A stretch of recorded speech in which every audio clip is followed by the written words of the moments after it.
great day. As you can see, I'm outside today, but I wanted to talk to you very quickly. It's just about just the general term, the umbrella world of spirituality, and just understanding spirituality just in general. Again, we're talking just in very broad general terms, but I want to give you two examples here very quickly. When you think about, when you look at the world of spirituality, let's start with the indigenous people, for example. Oh, bugs already coming out here. Let's start with indigenous cultures. Indigenous cultures, when you study their spirituality, it's rooted, it's literally inseparable to nature. It's completely inseparable. Like you cannot even, they will tell you, you won't be able to even perceive or understand their spirituality unless you have an understanding of nature. It's just, you can't even separate it. You cannot even separate it. And that's what I find very interesting about when you look at various indigenous cultures, when you start studying it, just how nature is such a fundamental piece and an important piece and an inseparable piece to how they perceive the spiritual realm. Now, I'm not advocating any type of spiritualities here at all. I'm just talking, like I said, again, in very general terms. Now, let's talk about Christianity on the other hand. Most people who will either call themselves Christians, or maybe you adhere to Christian principles, or maybe you adherent to the Bible or whatever. All of that is Christianity. Whether you call yourself a Christian, Seventh-day Adventist, a Hebrew, it doesn't matter. It's still Christianity at the end of the day because you're using a Christian manual at the end of the day. So when you think about Christianity, on the other hand, Christianity is something that was not found, where nature was not a foundation of its spirituality. You understand what I'm saying? It's not a foundation of it. Now, Christianity mentions nature, but it's not, but one can be a Christian all their lives, go to church, do all the things Christians do, and never have an integral understanding of nature. Well, that's not the case when you think about a lot of these, most, if not all, indigenous cultures or groups. Their spirituality is rooted in nature. You can't even begin to understand the Creator unless you first have a rudimental understanding of nature. And so when you think about Christianity even further, here's the difference. With nature, it's things in nature we still can't even explain. There's many things in nature. We're still discovering and finding new animals, new species of flowers and plants and trees. We're still finding that. That's how wonderful nature is. It's something that, it's just awesome.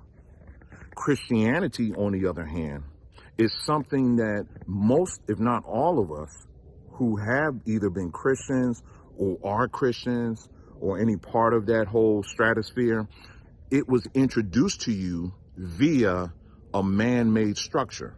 So what I mean, either like the Bible, okay, or a church or a synagogue or whatever it is.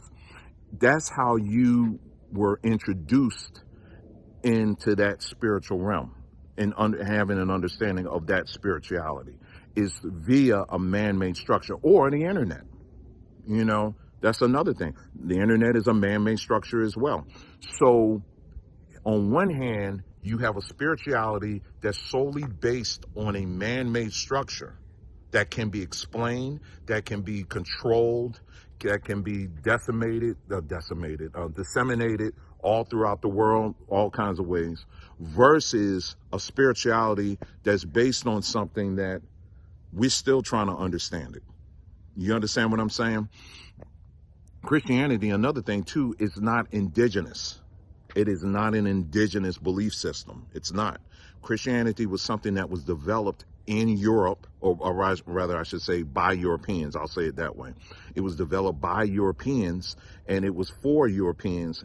And later on, it was something that was forced on people throughout the rest of the world, mainly by way of force, to people who had darker skin. When you look at the history, that was the case. So it was never, Christianity was never something that was indigenous. It was something that you either believe it or you die. And what also some of the other things that Christianity brought with it, it brought destruction. You know, in the name, first you had the wave of missionaries that came in.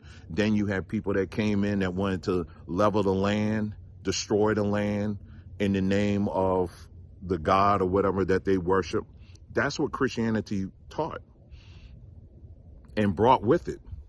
Whereas when you look at these indigenous spiritualities that are out here, it was the main focus of all of them is having a healthy respect, a healthy balance of nature, and the importance of having that balance.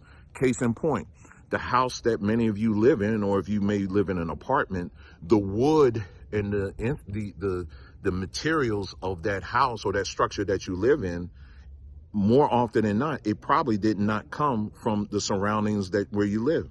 So for example, I can show you some houses up the street right now. I guarantee you the wood that was used came from other states. In some cases, it may came from a different country. You know, same thing with the concrete that was used.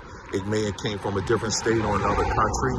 So it's not harmonious, if you will, with the nature that you're planted in. Do you understand what I'm saying? It's like almost like a disruption, if you will. But when you look at indigenous cultures, like I said again, it could be in the Americas, it can be in the Caribbean, it can be in the I mentioned the Americas, but also in the continent of Africa, Pacific Islands or whatever. You know, we laugh at, Westerners laugh at people living in huts and things like that, but these are structures that were made by materials right within where they lived.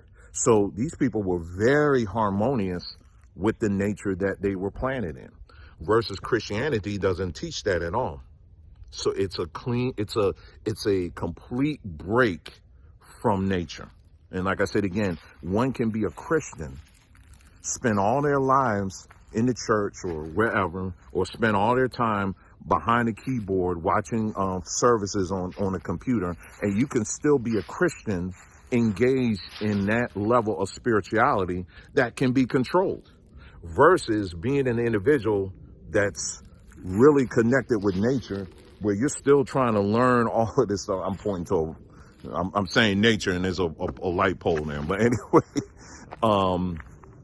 you can be an individual that is out here and you're always are discovering new things and you're learning new things, and it's just an exciting adventure where it just goes on and on and on. And that's the other part of it. There was one other thing I'm trying to remember now. Oh, this is the last point I want to raise up to you. If I want to know, here's another aspect of spirituality, but I'm going to explain it this way.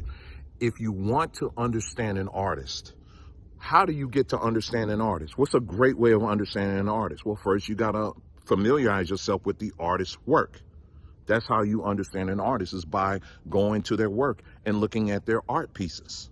That's how you get to learn an artist and what an artist, who they are, their experiences, their passions, all of that stuff. You get to what they like, what they don't like. You get to learn all of that by the artwork, right? And then later on, you may get your hands on their biography or whatever in Amazon.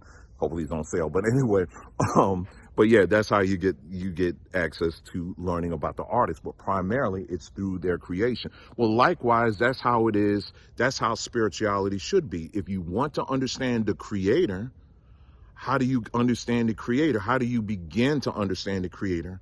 Is by looking at His creation. It's funny, we spend hours and hours debating and arguing about scriptures and things like that, but far few of our people can't even identify 2 or 3 herbs or plants or trees that's right outside their window. So your understanding of the Creator is only by way of a book that was put together by a man, not by his creation. See, we love our controlled spaces. We want somebody to tell us what to believe, how to believe, when to believe, what this and that or whatever, versus making yourself vulnerable, if you will, and immersing yourself in his creation, in his greatest artwork, in the greatest canvas that the world has ever seen and still trying to figure out. We're afraid to immerse ourselves in that and to learn and to discover who our creator is.